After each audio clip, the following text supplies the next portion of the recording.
hey, what if it had to happen for you to receive the promise? What if it had to happen for you to receive the promise?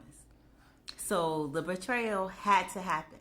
Like, when I think about it, I think about how in the Bible, how Jesus knew Peter was going to deny him. He knew that Judas was going to betray him, but he knew that it had to happen for him to die on the cross. Him dying on the cross for our sins, that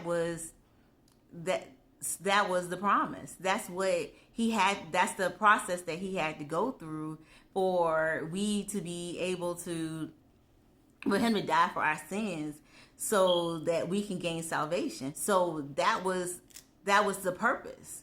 That was the big picture. So he knew that that had to happen. He knew that he had to die on the cross. He knew that he had to die. He knew that his bloodshed was going to be for our sins. So what if it's in a situation where God has a specific promise for us? What if he might have a specific thing, like it had to happen? What if there was a betrayal for you? It had to happen. What if the people at your job had to not like you for you to go out and get another job? What if the relationship had to not work for you to go out and get another one?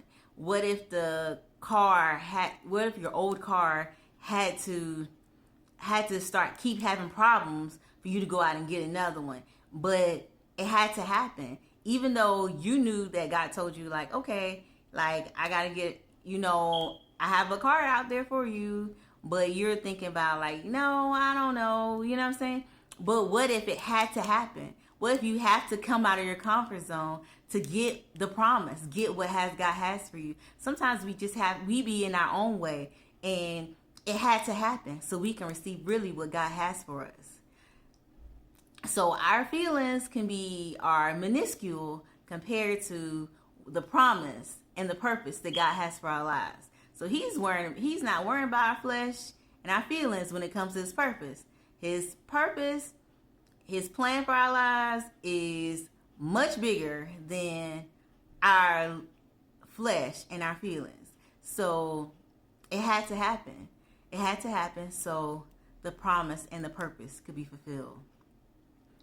All things are working together for our good. So when things happen, sometimes you have to think about, it had to happen so I can have what God had for me. Thank you.